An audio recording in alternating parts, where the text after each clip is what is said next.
주권방송 가난한 교회를 향한 시대의 징표입니다. 교회의 관심은 사람입니다. 종종 어떤 사람들은 교회의 관심은 하느님이다 라고 말씀하시는데 저는 동의할 수 없습니다. 왜냐? 하느님의 관심이 곧 사람이기 때문입니다. 그래서 우리 교회는 하느님이 갖는 관심, 우리도 그대로 따라서 사람에게 관심을 갖고, 그래서 예수가 사람이 되기까지 사람으로 오셨다는 바로 그것이 중요한 사실입니다. 사람이 관심인데 특히 교회는 그 사람 중에서 약한 사람, 또 목소리를 내지 못하는 사람들, 또 이 시대에 밀려있는 사람들, 벼랑 끝에 있는 사람들, 바로 그 민초들에게 더 관심을 갖고 또 그들과 더 연대하는 것이 교회의 사명이 아닌가 생각됩니다. 그래서 오늘도 그러한 마음으로 저희들이 이런 방송을 또 시작하게 됐습니다.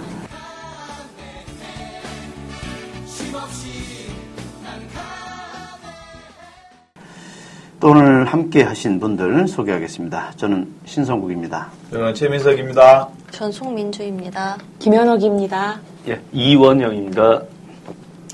네, 우리 지난 7월 마지막 주간에 최민석 신부님 또 우리 송민주님 강정평화대행진 참석하셨는데 날씨도 무척 폭염이 있는 그런 35도의 습도가 70%. 네.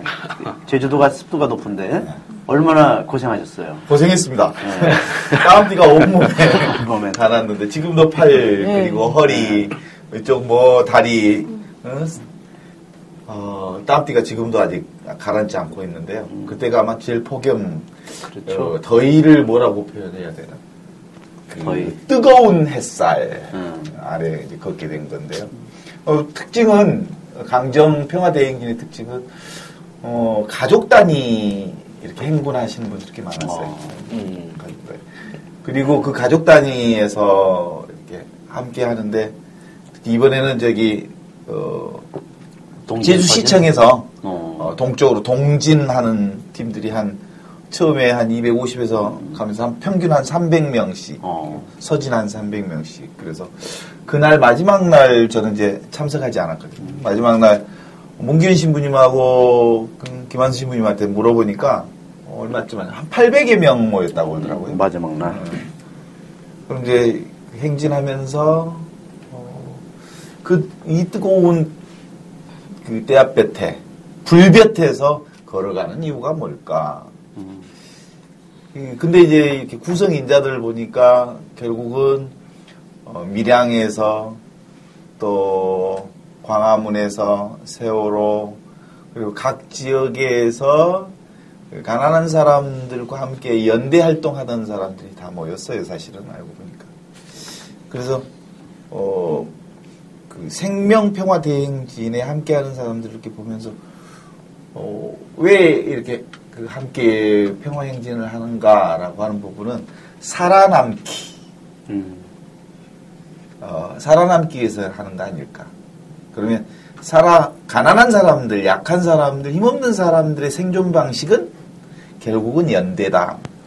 연대만이 살아남을 수 있고 살아남아야 생명 평화를 이룩해낼 수 있다. 이런 그래서 늘 함께 연대해 주었기 때문에 고맙기 때문에 오기도 했지만 또 한편으로 연대해야만 살아남을 수 있어서 같이 하는 행군이 아니었을까 이런 생각을 하면서요. 결국 아까 방금 얘기한 것처럼 하느님에 대한 믿음은 사람에 대한 믿음이고요. 그 사람에 대한 믿음들이 결국 생명평화의 대행진을 갖게 되는데 가면서 이제 저희들이 얘기하면서 그런 얘기했습니다. 우리가 사실은 이 평화의 행군의 길이 주제가 생명이고 주제가 평화고 주제가 사람에 대한 인권이고 그런 건데 이런 생명, 평화, 인권 이런 얘기하면 종북으로 몰린다. 가장 보편적 가치를 얘기할 때 그 보편적 가치가 종북의 프레임 속에 갇힌다면 이 사회는 더 이상 희망이 없다. 이건 정말 불행한 일이다. 그래서 이렇게 생명평화대행진으로서의 사람들의 연대 구조가 더 커지고 확대되면서 이것들이 모든 국민들의 그 전반적인 보편 가치로서 다시 이렇게 큰 물결을 좀 만들어갔으면 좋겠다. 뭐 이런 얘기하면서 함께 걸은 적이 있었는데요. 아무튼 땀띠가 지금도 아직 안 가라지고 있습니다. 시부님 이번에 강훈일 주교님, 네. 제주교회장님도 어떻게 같이 네, 오셨어요. 보냈습니까? 네.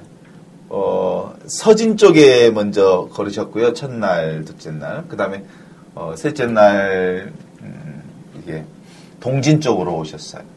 함께 걸어주셔서요. 힘이 됐고요. 함께 저런 어르신들이 또 함께 큰 힘을 형성하는 데 도움이 되시는구나. 뿌듯하고 자랑스러웠습니다. 보통 주교님들이 그런 현장 활동, 또 그런 순례 같은 데 안 하고, 그냥 각 교구에서 하는 성지순례, 자기 교구 안에 무슨 이렇게 성지에 몇 시간 걷고 끝나는데, 우리 강일 주교님은 정말 이런 그 지역에 중요한 현안 문제, 이런 민감한 문제에 같이 참여하는 거 보니까 이 교회라는 것이 교회 밖에, 말하자면 세상에 가장 아파하는 것을 관심 갖는 게 교회의 사목자인데, 어떻게 모범적인 착한 목자라고 좀 보여지네요. 종교적으로는 착한 목자 같게 보였고요. 네.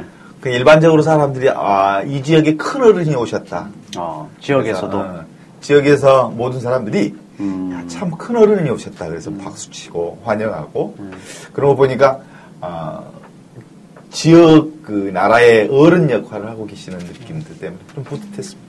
일각에서는 그런 말도 해요. 우리 강훈일 주교님이 만일에 제주교구장으로 안 내려가시고 서울에 그 보좌주교에서 바로 그 서울교구장으로 올라가셨다면 과연 강 주교님이 그런 모습이 있었을까?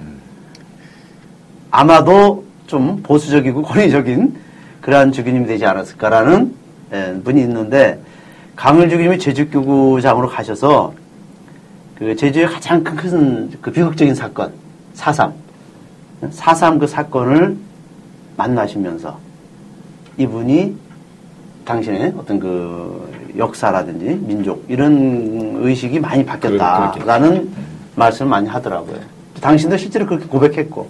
바닥 체험이죠, 사실은. 네. 바닥 체험, 역사적 바닥 체험, 자신의 바닥 체험, 그리고 사회 전체적인 바닥 체험이 결국은 올곧게 자신을 세우게 하는 힘이 되신 거 아닐까, 뭐 이런 생각이 들었고요. 그래서 이번에 이제 강물 주교님 이렇게 그 평화대행진, 생평화대행진 사진 올라온 거 보니까 정말 너무 사람들과 만나는 장면이 자연스러워요. 이렇게 당시 어떤 이렇게 형식적이고 권위적인 게 아니라 정말 거기에 당신의 평화에 대한 사랑, 이것이 아주 강하게 이렇게 얼굴에 드러났거든요. 우리 민주님도 어떻게 강유진 한번 뵀습니까, 이번에? 저는 사실 신부님하고 바톤 터치를 해가지고 첫째 날, 둘째 날, 셋째 날은 신부님이 걸으셨고 그 다음에 제가 왔어요. 연결해서. 그래서 저는 마지막 날까지 계속 걸었는데, 그래서 강호희 주교님은 정말 한번 뵙고 싶은데 아직 한 번도 못 뵀어요. 예.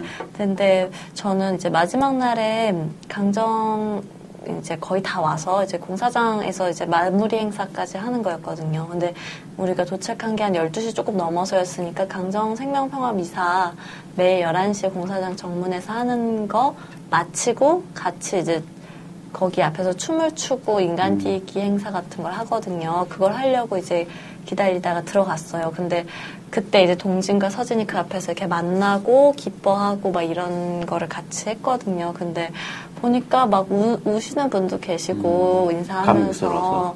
근데 저는 이제 그 정신없는 와중에 그 정문 앞에 경찰들이 쭉 막아서 있고 그 앞에서 문규현 신부님하고 문정현 신부님이 너무 환하게 이렇게 웃으면서 다 맞아주셨거든요. 그래서 사실 거기 강정에서 살고 있는 이제 활동가분들은 천주교 신자분들이 아닌 분들도 많았는데 그분들한테도 그냥 문정현 신부님은 정말 할아버지 신부님 그냥 할아버지 어른 그 정신적인 지지자, 네, 지주라고들 많이들 얘기를 하더라고요. 그래서 네, 약간 뭐 강호희 주교님하고 비교는 할 수 없겠지만 그래도 저는 그 두 분을 이렇게 뵐 수 있어 너무 좋았고 그 얼굴을 봤을 때 너무 기뻤어요.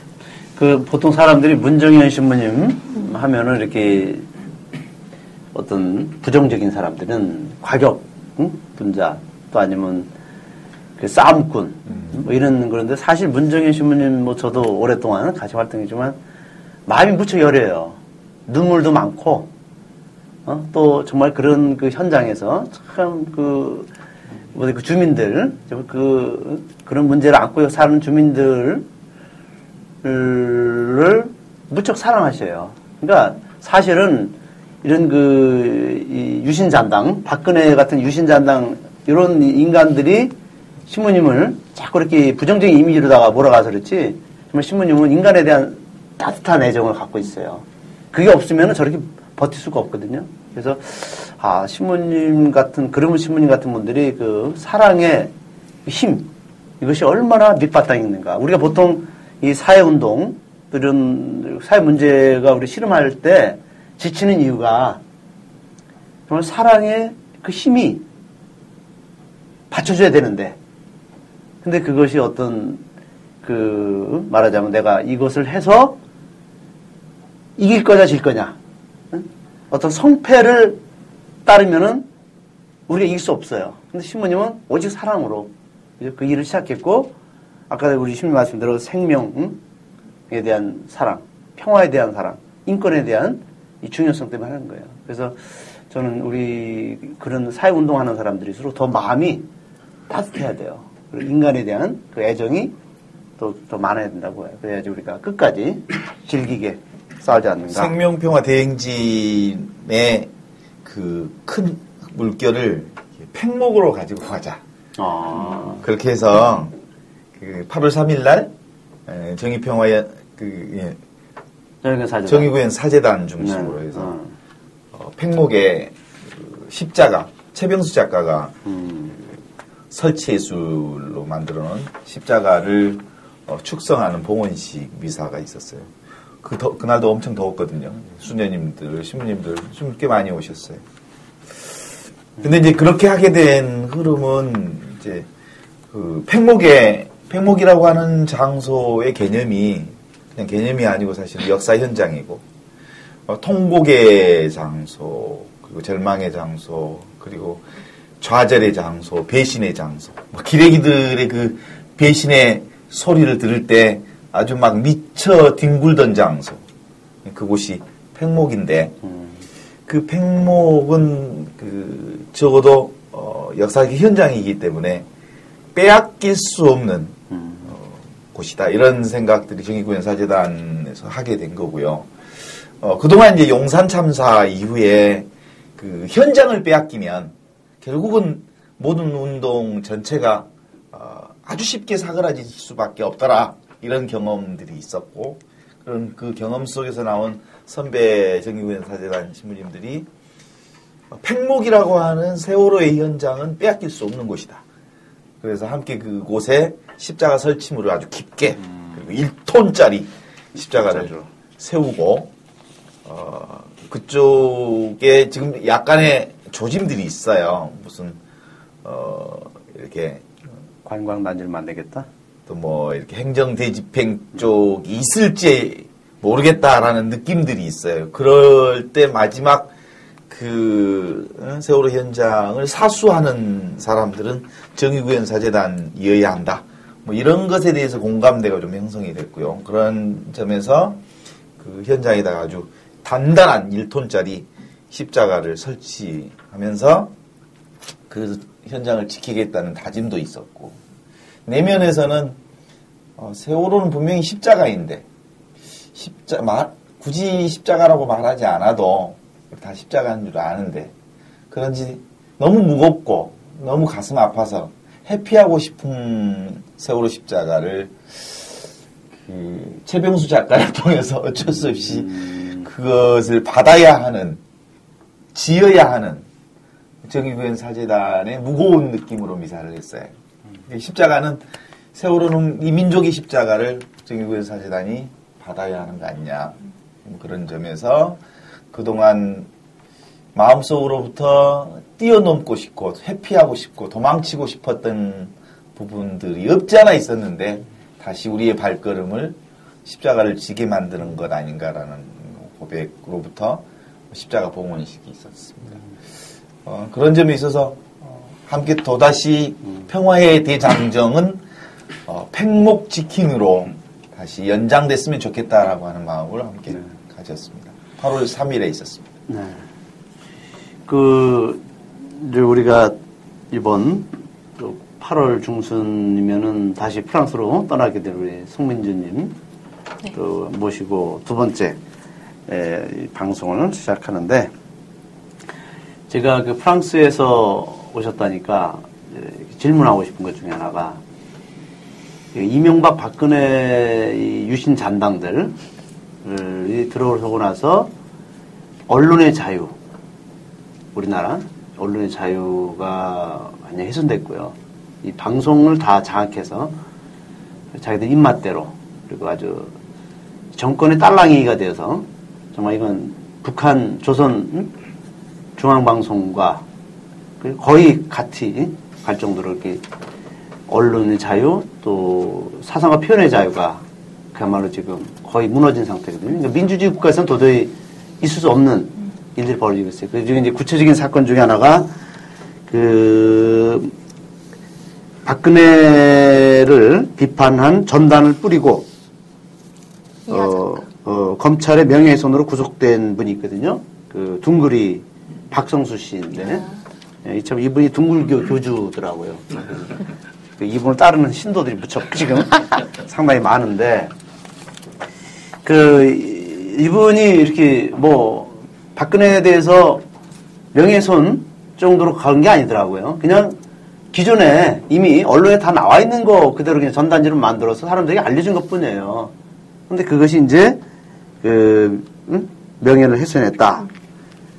예, 그렇게 해서 지금 교도소에 지금 수감되어 있는데 이게 한국에서는 대통령 명예훼손죄, 모욕죄로 고발당하고 처벌당하는 경우가 있고 그다음에 쌍케이 신문 그 기자도 박근혜가 세월호 참사 당일날 7시간 정윤회와 같이 호텔에 있었지 않냐라고 그냥 조선일보 기사를 인용해서 쓴 걸 가지고 지금 또 재판 중에 있거든요. 그죠? 그래서 옛날에 우리가 김대중 노무현 정권 때는 그 대통령 노무현 대통령이 얼마나 많이 사람들에게 회자됐어요.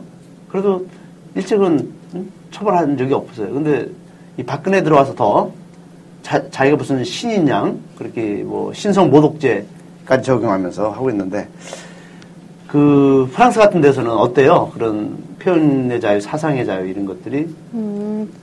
우선은 다른 것보다도 조금 그냥 일상적으로 느끼는 것도 어떤 한 사안이 있으면 사실 우리나라에서는 찬성과 반대의 의견이 논리가 이미 거의 짜여져 있는 것 같아요. 그래서 그 논리를 따르지 않으면 넌 반대편이다. 약간 이런 진보든 보수든 약간 그런 게 있는 것 같아요. 그래서 내가 혹시나 말을 잘못해서 이 사람이 나를 적으로 생각하면 어떡하지 하는 개인적으로 이제 마음적으로 이제 계속 자신이 검열을 하는 거죠. 다른 사람한테 평가를 받기. 근데 일단은 그런 거는 많이 없는 것 같고 그래서 자기가 이 사람하고 말을 하다가 반대하는 거에 대해서 그렇게 크게 부담스러워하지 않는 것 같고요. 그리고 사실은 이제 누군가를 풍자하고 해악하고 특히 이제 공인들은 그런 것들을 받겠다고 사실은 공인이 되는 거잖아요. 그런 책임감도 있고 자신이 그런 것을 하겠다고 감내하겠다는 거를 하고 나온 사람들이잖아요. 그렇기 때문에 사실은 대통령이라는 사람은 사실은 이제 프랑스 공화국의 가장 이제 수장이니까 사실은 가장 큰 공인이고 그만큼 가장 큰 웃음거리일 수도 있는 거거든요. 그래서 제가 좀 즐겨보는 게 어떤 채널에서 하는 뿌띠 조어날이라고 작은 뉴스 약간 이렇게 해서 굉장히 이제 해악과 웃음이 되게 많은 어떻게 보면 약간 되게 웃긴 얘기 되게 많이 하는 건데 거기서 꼭 하는 매일매일 하는 건데 거기서 꼭 하는 게 이제 대통령의 순간이라고 해가지고 그거는 옛날부터 있었거든요. 정말 옛날부터 그냥 대통령이 오늘 뭘 했는데 여기 가서 뭐 이거를 떨궜다, 뭐 그래서 뭐 떨어뜨렸다, 그래서 뭐, 네, 뭐 이런 해프닝들도 소개하고 가끔은 정말 약간은 말실수한 것들 혹은 뭐 좀 봤는데 에이 가서 얘가 제대로 일은 안 하고 다른 짓 하네? 약간 이런 것들 약간 몰래카메라처럼 찍어서 계속 이렇게 보여주는 것들이 있어요. 그러면서 요즘은 프랑스와 올란드 대통령이 뭐 시상식이나 뭘 갈 때마다 뭐 뭐든지 주는 것마다 다 떨어뜨리더라. 그래서 얘는 경제도 떨어뜨리고 다 떨어뜨리는 대통령이다. 뭐 약간 이런 식으로 비판도 하고 막 그런 것들이 되게 많거든요. 근데 그게 그냥 공영방송국에서 하는 되게 자연스러운 것들이니까 네. 그런데 이제 우리나라에서는 그렇게 대통령에 대해서 조금이라도 우스갯소리를 하면 약간은 본인도 불편하고 본인도 불안하고 이제 보는 사람도 쟤 저렇게 얘기해도 되나? 약간 이렇게 쉬쉬하는 분위기 그런 차이가 되게 있는 것 같아요. 그냥 단순히 쉬쉬하는 분위기가 아니라 이제 지금 가장 최근의 사례가 또 하나 있는데요. 그 인권센터 무슨 인권센터였죠? 정확하게 명칭이 잘 기억이 안 나는데 그 소장 박래군 씨가 얼마 전에 구속이 되지 않았습니까? 근데 검찰에서 추가 기소를 했습니다. 그렇죠. 뭐냐면 대통령 명예훼손을 걸었는데 그 문제된 내용이 뭐였냐면 5월경이었나요? 그 청와대 앞에서 집회를 할 때 박래훈 씨가 사회를 보면서 도대체 7시간 동안 박근혜 대통령 뭐 한 거냐. 그래서 청와대 압수수색 해야 되는 거 아니냐. 뭐 세간에는 무슨 뭐 마약을 했다는 등 무슨 뭐 아까 말씀하신 정모 씨와 뭐 이제 그 이상한 이야기까지 나돌고 있는데 이거 확인해야 되는 거 아니냐 이런 취지로 이야기를 했습니다. 물론 이제 현장에서는 굉장히 제 지금 말투보단 훨씬 더 비꼬면서 얘기를 했겠죠, 사실은. 근데 지금 그래서 이제 대통령 명예훼손으로 추가 기소가 되는데 이게 문제가 뭐냐면요. 현재 우리나라 법률 체계상에 이게 기소가 가능한 일인지 아닌지 이런 문제가 있습니다. 예를 들어서 국가기관은 명예훼손의 대상이 아닙니다. 근데 대통령이야말로 가장 대표적인 한 자연인이면서 국가기관인 건데 뭐 이런 사람들이 우리나라에 또 있죠. 대표적으로 또 국회의원들은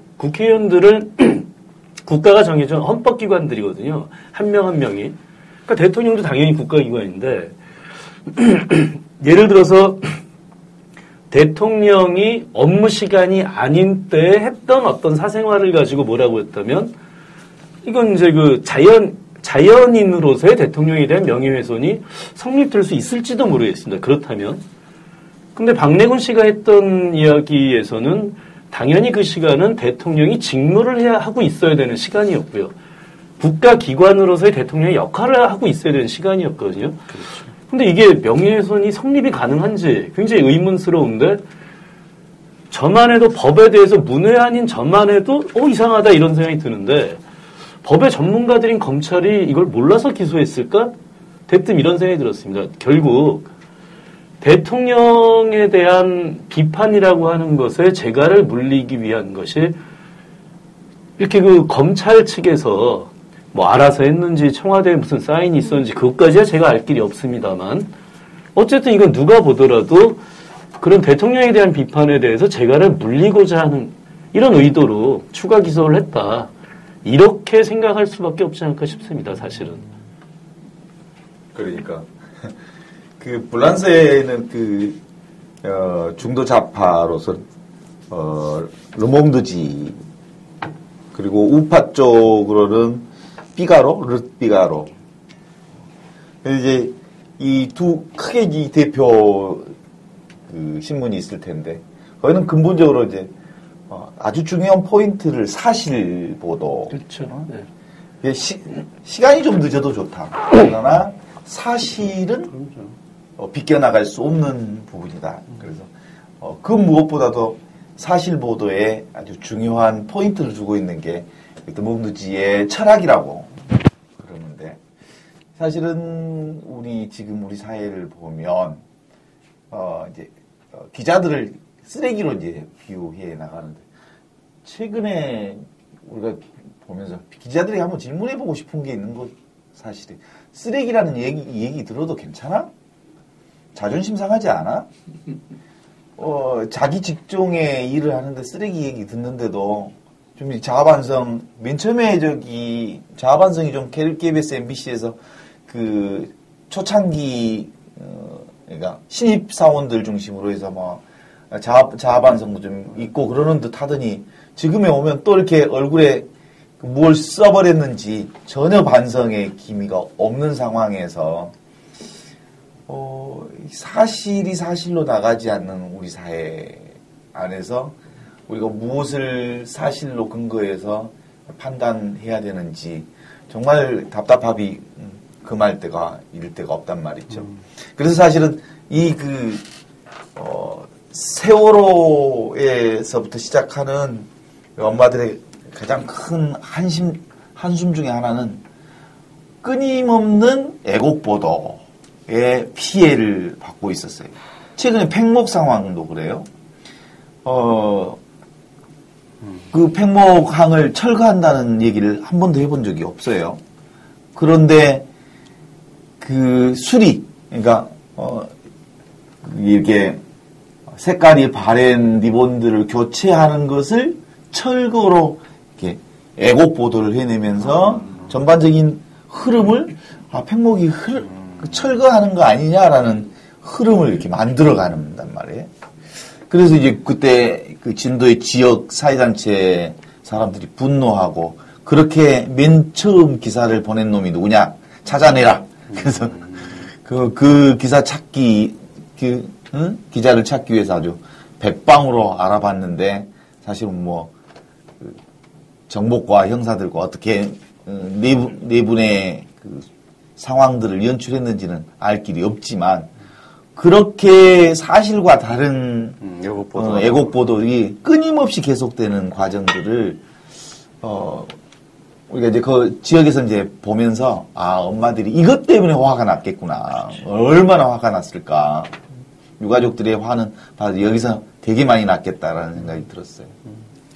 이러다 보면 우리가 아까 그 중간에 쉬는 시간에 베끼기 해갖고 돈 버는 사람들 얘기 많이 하잖아요. 우리나라는 베끼기 참 잘해요. 중국에서 와갖고 두타나 이런데 옷들을 걸어놓으면 다음날 중국 가면 그게 있더라. 그러면서 막 욕하는데 못지 않거든요. 근데 이 베끼기가 지금 뭐 언론에 양심이 있냐 없냐보다 굉장히 많은 인터넷 신문과 그다음에 그 지역 신문들이 많거든요. 저도 그 인터넷 신문에도 근무했었고 지역 신문에도 근무했었는데 제일 잘하는 게 베끼기예요. 어떤 때는 오타도 베껴요. 그래서 정말 제가 인터넷 신문에 있을 때는 제가 나름대로 막 취재해서 쓰니까 왜 돈 버리고 시간 버리고 뭐 하는 짓이냐고 저한테 그러더라고요. 그래서 이 신문의 목적은 광고를 잘 받아가지고 유지하는 거, 새로운 소식에 대해서 별로 관심이 없는 거예요. 그런 신문들이 굉장히 많고요. 반대로 좋은 소식을 가진 정말 이렇게 열심히 일하는 그런 신문들은 일부 소수 매니아들만 이렇게 보게 된다는 게 지금 하여튼 공중파는 공중파대로 또 지역 신문이나 지역 인터넷 신문이나 이런 것들은 왜 이 신문이 존재해야 하는 존재 이유가 문제라고 생각해요. 그래서 베끼기 뭐 인터넷 신문만이 아니라 기자들이 현장에 가보지도 않고 기사를 쓰는 경우가 굉장히 많아요. 그리고 인터뷰하는 게 너무 무서운 거예요. 제가 인터뷰를 핵심을 여기를 말하려고 인터뷰를 하면 그 핵심이 맨 끝에 가서 사소한 얘기로 딱 돼서 마치 그 전체가 포장되는 것 같은 그런 게 많기 때문에 예전에 이 기자로서의 그런 자부심이라든지 이런 것 때문에 하는 게 아니라 왜 이 직업을 택하고 무엇을 원하는지 하는 그런 근본적인 게 많이 흔들려 있는 것 같아요. 그러니까 언론이 그러니까 자본으로부터 독립되거나 그랬을 때 훨씬 더 자유 언론으로서의 자기 역할을 충실히 할 수 있을 텐데 근본적으로 이렇게 자본으로부터 휘둘림을 당하고 있다는 근거들이 있는 거 아니에요. 불란서 신문이 그렇게 나름대로 독자적인 행보를 할 수 있는 그 근거들이 있을 텐데 그 현지에서 보면 어떻습니까? 사실은 이제 그런 이제 자본에 종속되어 있는 언론의 문제는 프랑스에도 있죠. 어떻게 보면. 그리고 걔네들도 자기네들 지주회사 같은 경우에는 비판하기 좀 꺼려하고. 근데 우리나라는 좀 유독 그 정경유착이라고 소위 얘기하는, 그래서 어떤 한 기업을 까면은 그 기업만이 아니라 그 뒤에 있는 다른 정치 세력까지 까갈 수밖에 없는 그런 어떻게 보면은 구조? 그런 것들이 있기 때문에 언론들이 더 조심하게 되는 것 같고, 사실 프랑스에서는 자기네들 주주 기업만 조금 조심하면은 나머지는 뭐 자기네들 마음대로 자유롭게.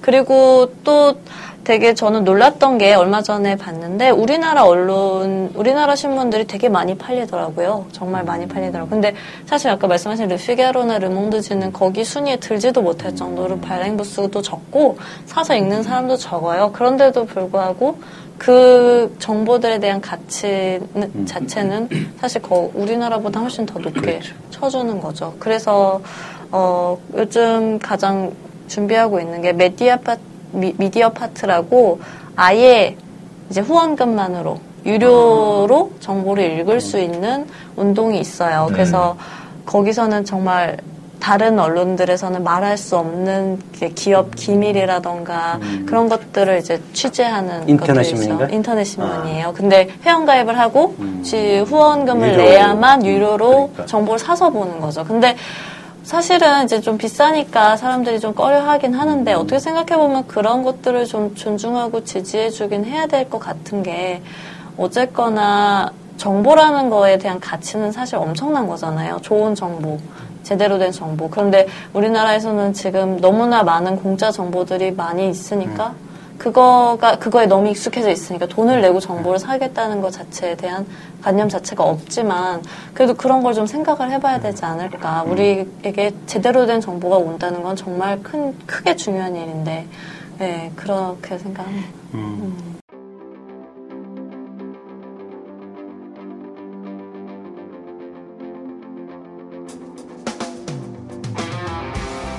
주권방송과 함께 박근혜 시대를 헤쳐가시는 애청자 여러분들께 정중히 인사드립니다. 주권방송이 민중의 눈과 귀를 멀게 하는 공중파와 종편, 신문들에 맞서 진보 언론의 사명을 다할 수 있는 힘은 애청자분들의 적극적인 참여에 있습니다. 주권방송을 후원해 주십시오. 홈페이지 www.615tv.net에서 민들레 홀씨 정기 후원인이 되어주시거나 우리은행 1005-501-779-765 주식회사 주권방송으로 직접 후원을 해주셔도 좋습니다. 저희 주권방송은 평화 번영과 민주 회복을 위한 진보 언론의 사명을 성실히 수행할 것입니다. 주권방송과 함께해 주시기 바랍니다.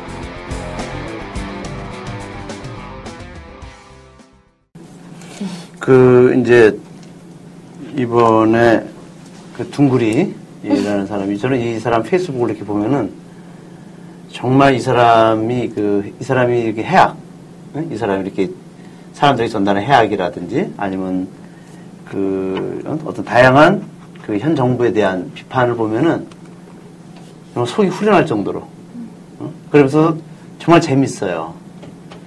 이래야지 우리가 좀 숨 쉬면서, 정말 우리 옛날에 그 임금님기는 당나귀라는 그것처럼 사람들이 뭔가 이렇게 숨통을 열어줘야 되는데, 지금 이 정권은 언론사는 옛날에는 안기부가 방송사, 언론사 다 그 직원들을 배치해갖고선 보도 지침을 내려서 안기부가 다 언론을 관리했어요. 최종 데스크의 이 모든 것을 기사 낼 것이나 말 것이나. 근데 지금은 방송 언론들이 알아서, 굳이 국정원 직원이 파견되지 않아도 알아서 해준대, 알아서. 그러니까 얼마나 우리나라 언론사가 부패했는지, 타락했는지. 그러니까 언론의 기능을 완전히 상실하는 거예요. 알아서 권력에 딱 맞춰서 써준답니다. 쓰레기들. 예. 쓰레기 언론. 계속해서 생산해내는 것이 쓰레기밖에 더 되는 거 아니에요? 그 가장 대표적인 사례로요. 다시 또 이제 세월호 얘기인데, 세월호가 침몰되고 있을 때 모든 언론이 보도했던 것은 전원구조였죠. 그러니까 저도 그때 이제 학교에 있었는데 그날 하여튼 굉장히 좀 바쁜 일이 있었습니다. 근데 잠깐 그 인터넷을 봤더니 뭐 배가 침몰했다. 이걸 보고 뭘 하다가 한 시간 내지 한두 시간 정도 있다가 다시 또 봤더니 전원 구조 이걸 봤거든요. 그래서 아무튼 전원 구조가 됐나 보다 잘 됐네. 그리고 학교에서 바쁜 일이 있어서 쭉 마치고 나서 밤에 집에 들어갔는데 그때 처음 알았습니다. 깜짝 놀랐죠. 전원 못 구조한 거죠. 정말 깜짝 놀랐는데 근데 예를 들어서 언론이 뭐 이제 뭐 가장 초기에는 뭐 바다 적기에서 그랬다고 치더라도 스스로도 확인했을 거 아니에요. 전원 구조가 오보다라는 걸. 그럼 진짜 본격적으로 자기 취재를 했어야죠. 근데 그 이후에도 어느 정도 정상적인 취재가 됐는지는 결과를 놓고 봤을 때 정상적 취재를 한 데는 없었죠, 사실은. 뭐 그 계속 그 다음엔 아예 이제 그 생방송을 내보내줬는데 거의 모든 언론들은 해경에서의 그 대변인이 발표한 내용 거의 다 이걸로 발표를 했잖아요. 그런데 실제 유족들 얘기를 들어보면은 전혀 해경의 발표가 사실이 아니었던 이런 게 한두 가지가 아니었는데 도대체 전원구조라고 하는 오보를 내고 나서도 전혀 이렇게 취재해서 기사를 쓰려고 하는 이러지 않게 된 도대체 이 이유가 뭘까? 물론 이게 속보 경쟁 때문에 그럴 수도 있겠지만 이미 속보 경쟁 때문에 모든 언론사가 대형 오보를 다 낸 상태였잖아요.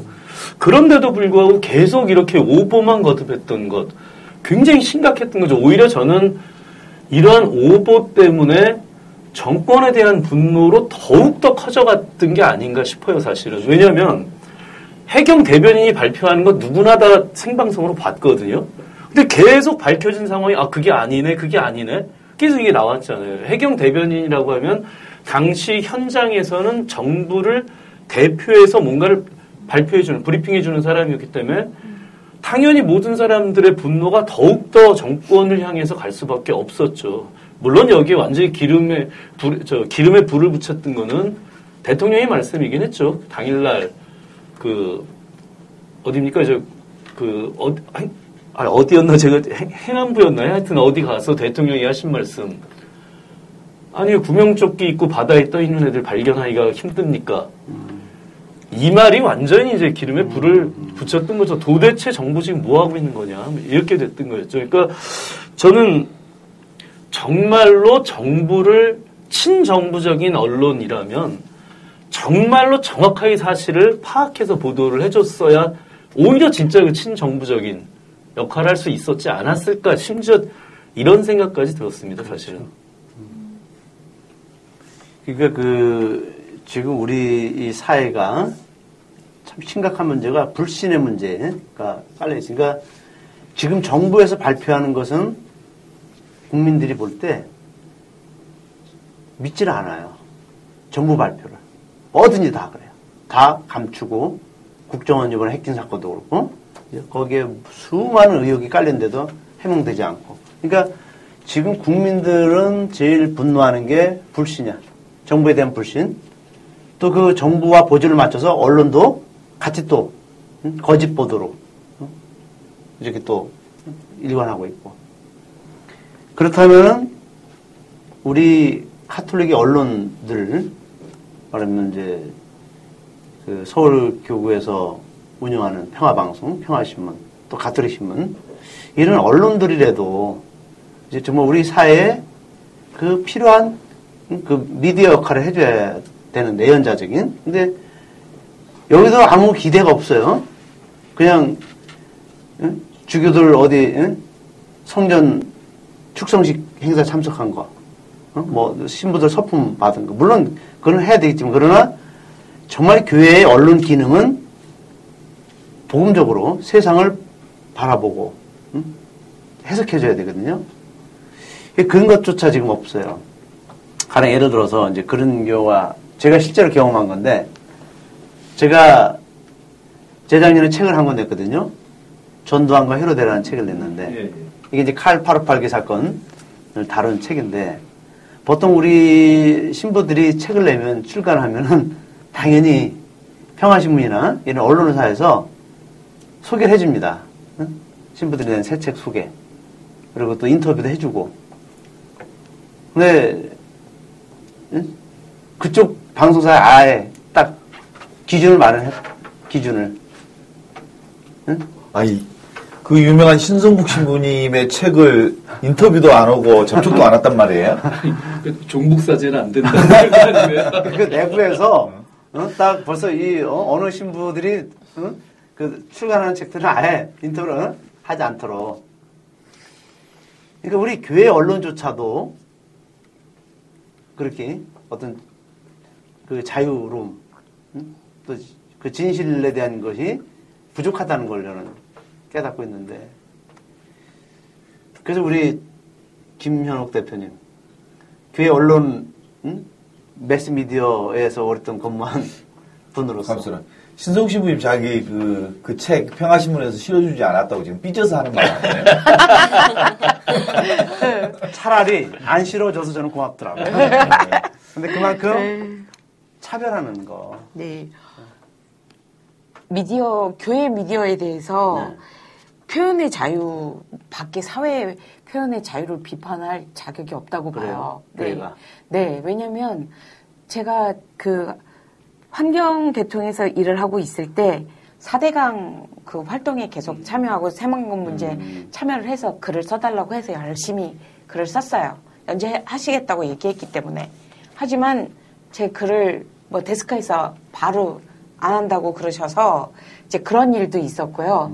그다음 제가 이제 그 cho기에 모 방송국이 초기 시작했을 때 꽁트를 썼어요. 꽁트 썼는데 뭐 이제 재미있는 이야기로 신부님들 잘못한 것도 쓰고 수도자들 잘못한 것도 좀 꽁트로 쓰고 그랬는데 네, 근데 정말 저는 제 원고가 불난 줄 알았어요. 그때는 손으로 다 쓴 원고였거든요. 그래가지고 그래가지고 저보고 교회법에 어긋난다는 거예요. 그래서 뭐가 교회법에 어긋나느냐. 그 꽁트 중에 내용은 굉장히 조금 약간 희극적이고 웃고 넘어갈 수 있는 그런 내용인데 그건 정말 아무것도 아니었어요. 새만금 문제, 그 다음에 그 4대강 문제 어떤 거를 해도 제대로 다루거나 그분들을 인터뷰하거나 이런 것이 안 되는 거예요. 그리고 갈수록 정말 이렇게 저희들이 웬만하면 모두 다 교회의 인가를 받으려고 노력해요. 교회 인가를 꼭 내야 교회 서점에서 팔 수 있다, 전시할 수 있다 했기 때문에. 그런데 조금이라도 이게 좀 지금 현재 지침과 맞지 않으면 안 내주는 거예요. 교회 인가를. 교회 인가 내는 것도 지금 역으로 거슬러 간 거고 예전에는 교회 인가가 없어도 다른 종교 책이라도 좋은 내용이면 서로 팔기도 하고 이랬는데 그런 모든 것들을 차단했다고 보면 되죠. 그리고 방송에서도 이분이 교회에서 문제가 되고 있는 사상을 가졌거나 이야기를 하거나 영성을 가졌으면 인터뷰도 안 돼요, 진짜. 그거는. 그래, 무슨 표현의 자유? 참, 저도 알고 싶습니다. 그리고, 뭐, 본당에서 일할 때도, 본당 단체를 이렇게 하다 보면은, 이렇게 같이 사회단체들하고 연결된 게 있잖아요. 그러면 바로 본당 신부님 얘기하세요. 연결하지 말라고. 그리고 그런데 참여하지 말라고 얘기하는 거예요. 이런 것들이, 그리고 어떤 전화로 비평했든 만날 수 없으니까 전화로 이렇게 불평하고 그런 것도 잘 안 받아들이세요, 일단은. 예를 들어서 교회의 그 예산, 본당의 예산을 좀 이렇게 진짜 약자편에 쓰거나 분배를 잘 하셔야 되는데 이 분배가 비논리적으로 되었을 때 얘기를 드리면 몰라서 그런다 그러고 말할 수 없다 그러시고 그래요. 그리고 큰 싸움이 이렇게 되기 때문에 이런 자세가 어디서 왔을까? 정말. 그 사회 폐쇄성뿐만 아니라 교회도 거의 같다는 네. 그 폐쇄적인 문화. 몰라도 된다는 그런 대답이 가장 나쁜 대답인 것 같아요. 그렇죠. 그래서 아마 예수님이 지금 우리 한국에 오시면 가톨릭신문이나 평화신문에서 인터뷰를 안 할 것 같아. 다 거기도 좀, 불온한 사상을 가진 분이기 때문에 안 할 것 같아요. 거기도 다 잘릴 것 같아요, 예수님에서. 그래서 저는 이 언론사들이 왜 이렇게 됐는가. 물론 이제 어떤 자본 논리에 따라서 할 수도 있겠지만, 그러나 이 우리나라 주류 언론들을 보면은 다 친일, 친일 역사하고 다 있더라고요. 조선일보 같은 경우 보면은 그 친일을 얼마나 많이 했어요. 그 천황폐하 만세, 그 제호 기사에 그 많이 썼고, 그다음에 일제 그 전쟁 중에 그 아시아 전쟁 중에 우리 국민들 거기 그 혼납하라 그것도 앞장서서 했던 인물이고, 결국은 그 이런 친일파 역사와 이 언론 기관들 다 같이 다 있어요. 동아일보 김성수, 또 중앙일보 뭐 홍진기, 다 이게 다 그들의 뿌리가 다 친일에서 그 근거를 두고 있기 때문에, 예, 그들은 지금도 그 이게 어때요, 그죠? 친일 언론, 또 그리고 지금 이 친일파 유신 잔당들이 권력을 잡은 상태에서 또 같이 또 그들을 도와주는 부역하는 언론으로 남아 있어요. 그 프랑스 같은 데서는 그 비시 정권이 한 4년 있었죠. 네. 그 나치가 이제 네. 거기 그때 이제 예, 거기서도 그 프랑스 같은 데서도 그 역사 청산, 비시 정권의 그 4년의 역사 청산은 어떻게 철저히 좀 이루어졌어요? 네, 많이 했었죠. 사실은 이제 뭐 전쟁이 끝날 무렵에는 좀 다들 쉬쉬했지만 전쟁이 끝나고 나서는 확실히 더 우리가 정말로 이렇게 했구나 하는 거에 대한 사실들을 좀 반성을 많이 하고, 그리고 파리에 가보면은 이제 쇼와, 그러니까 이제 유태인 대학살에 대한 박물관이 있어요. 거기 가보면 이제 프랑스 정부에서 이제 수용소로 보낸 사람들의 이름과 나이와 이런 것들을 다 찾아서 비석으로 만들어 놓은 게 있거든요. 정말 막 너무 어린아이들도 있고, 그걸 이렇게 보고 있으면 되게 막막해져 오는데, 그렇게 자신들이 했던 것들, 자신들이 정부가 했던 것들, 그런 것들을 좀 찾아내서 기록하고 그리고 알리고 하려는 움직임들은 굉장히 많은 것 같고요. 그리고 그 가톨릭 교회도 사실은 뭐 협조는 아니지만 당시 이제 고위성직자들은 이제 정부하고 좀 친한 편이었고, 그래서 그러나 전쟁 중에는 그 이제 유태인들 보호하기 위해서 교회에서 좀 노력을 한 이제 성직자들도 있고 신자들도 되게 많아요. 그렇기 때문에 딱 합쳐가지고 다 합쳐서 얘네들도 다 납치 협조했어라고는 못하지만 그 이제 전쟁이 끝나고 나서 교회에서는 그러나 우리가 반유대적인 사상에 대해서 교회가 반대하지 않았다. 우리가 이게 옳지 않다고 말하지 않았다. 무심했다, 침묵했다. 이거 자체도 굉장히 큰 죄다. 이래서 고백을 하고, 인정을 하고, 그리고 사죄를 하고, 이런 역사적인 일들이 있었죠. 네. 그래도 과거사 반성을 했네요. 네. 네. 용기 있는 거죠. 최근에 그 영화 하나를 봤는데, 레드툼. 예. 포도연맹 사건을 중심으로 해서 만들어진 영화입니다. 거기에 그때 당시에 이제 6.25 전후로 해가지고 이제 나타난 현상 중에 하나가 우리 그 일반적으로 쓰는 말 중에 하나가 골로 같다. 예, 그거하고 물먹이 이 얘기에 대해서 좀 이렇게 생각해 보게 되는데 그랬겠구나라는 생각이 든 것 중에 하나가 포도연맹 사건이라고 하는 거예요. 사상 전환을 위해서 이제 그 만들어내는 작업들인데 거기서 이제 그 마을에서 이제 마음에 안 드는 사람들 전부 이렇게 보도연맹이라고 하는 이름으로 해 그래서 골짜기로 데려가고 지도새들을 모르게 죽여버린다는 거지. 그래서 신경에서 산골짜기 골짜기로 데리고 가서 지도새도 모르게 죽인다는 말 중에 하나 언어가 골로 간다. 그러니까 너 조금만 말 잘못하면 골로 가는 수가 있다. 그 다음에 두 번째 얘기가 너 물 먹여버려. 물 먹는 수가 있어. 이 말은 사실은 수장의 역사죠. 네. 수장에서 죽여버리겠다. 이게 골로 간다 물 먹이겠다라고 하는 그 역사가 자기 검열의 흐름으로 만들어가는 거거든요. 그런데 우리는 너무 그 역사 안에서 비극의 역사 안에서 만들어지는 언어임에도 불구하고 아주 아무런 성찰 없이 썼던 과거 흐름들이 있었던 것 같아요.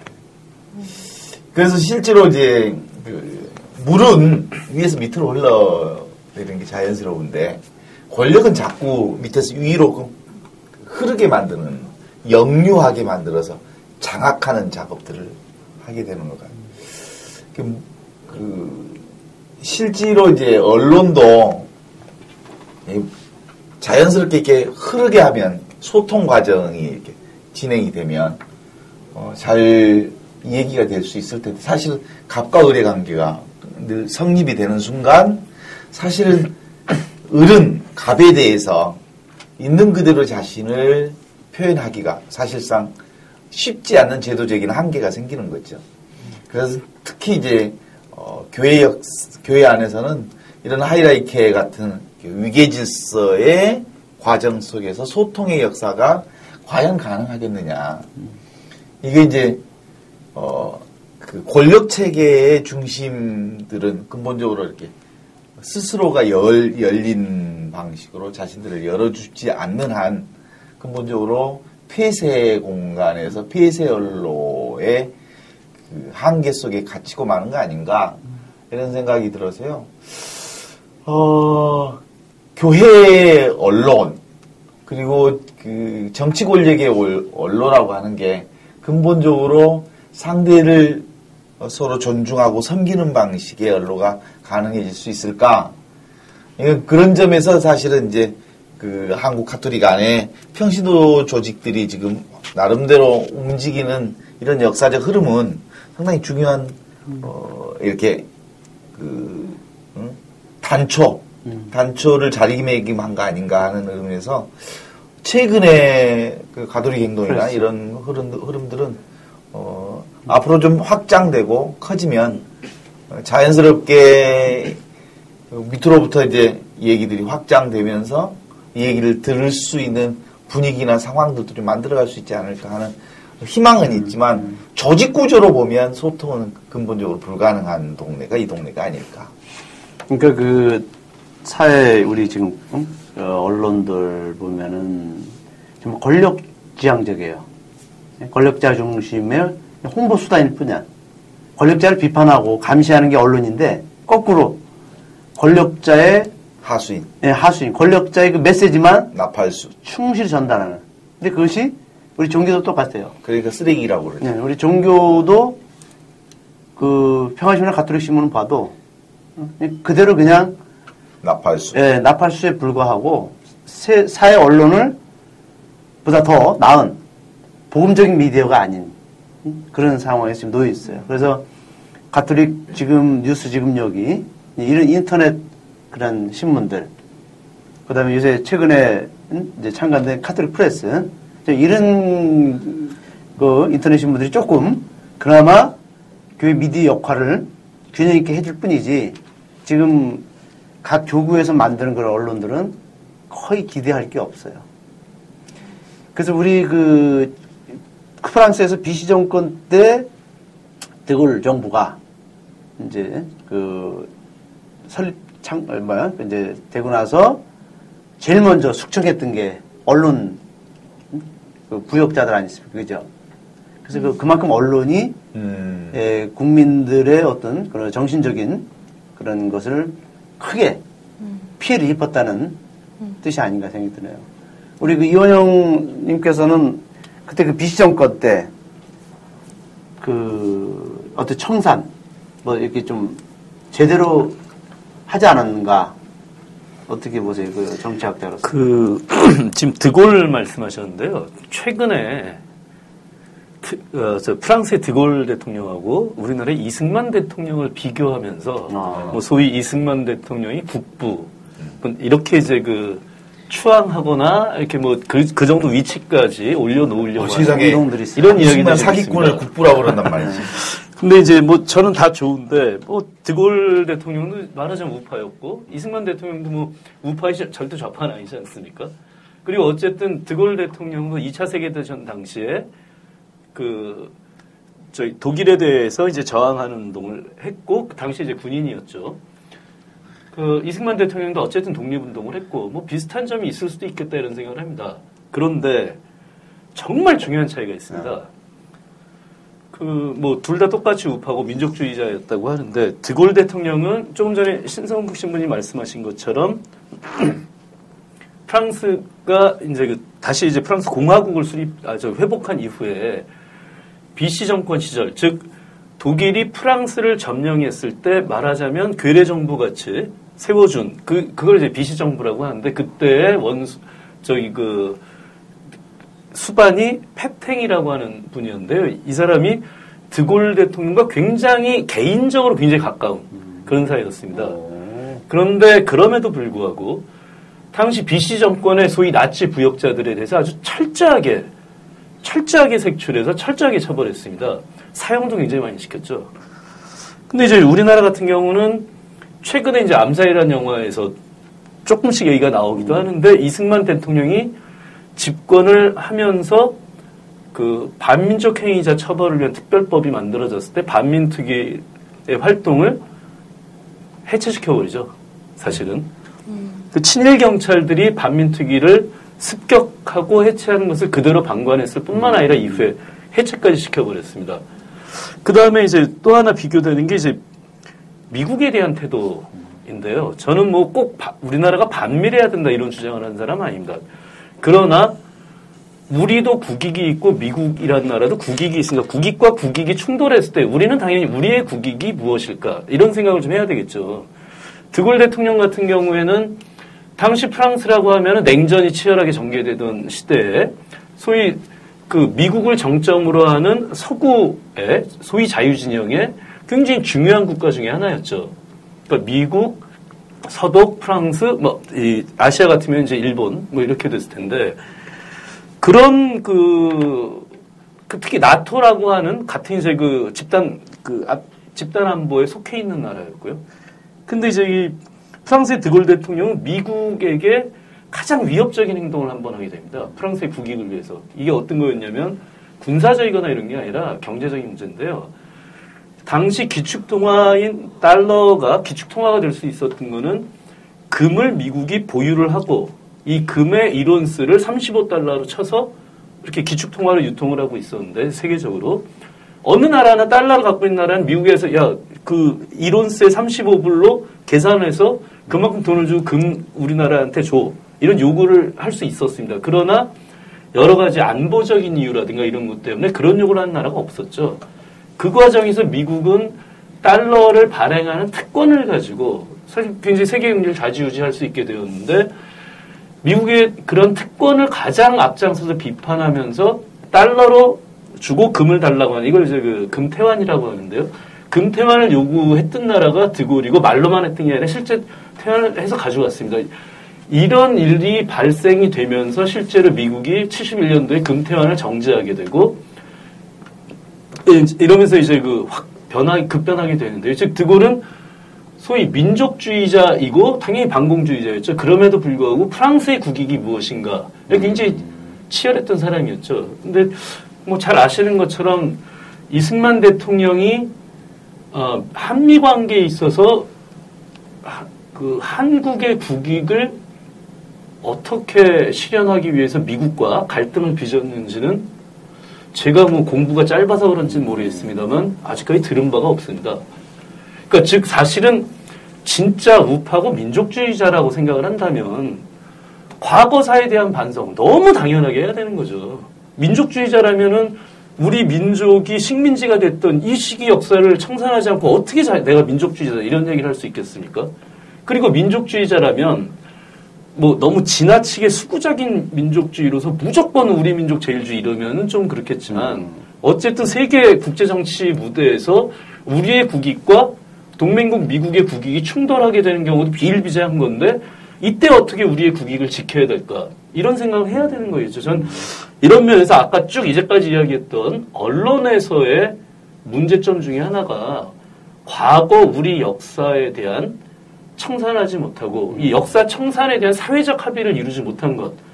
이게 굉장히 좀 중요한 원인 중에 하나가 되지 않을까 이런 생각을 했습니다. 신성우 신부님 말씀처럼 우리나라에서 가장 주요한 가장 큰 일간지라고 하는 조선과 동아가 누구나 다 아는 것처럼 친일 언론으로 활동을 했죠.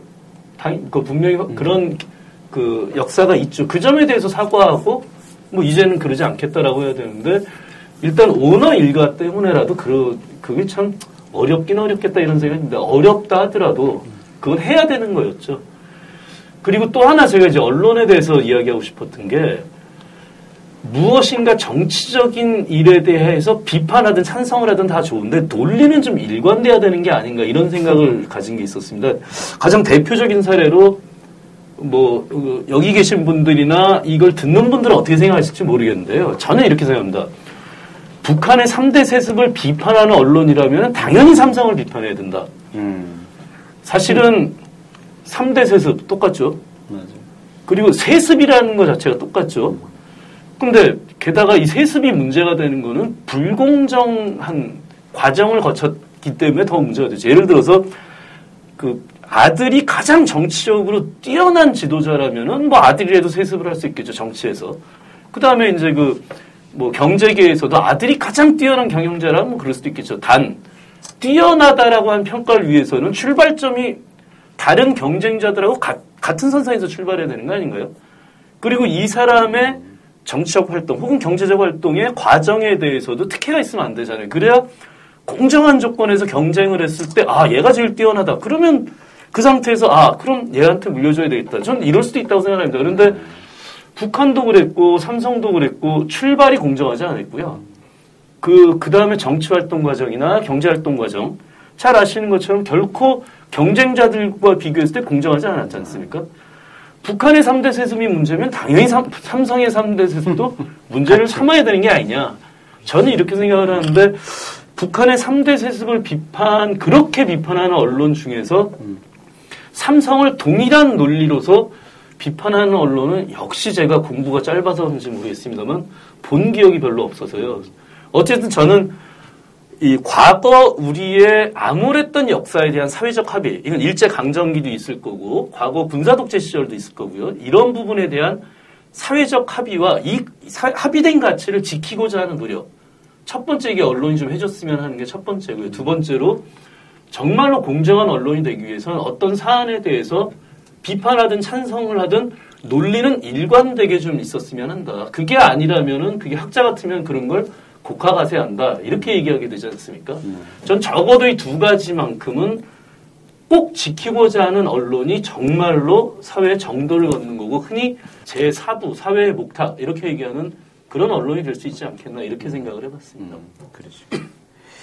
예, 그리고 이제 우리가 시간이 다 됐으니까 우리 민주님께서 이제 다시 프랑스에 가서 공부를 하게 되죠? 네. 예, 그러면 이제 이번에 우리 이제 한국에 오셔갖고 네.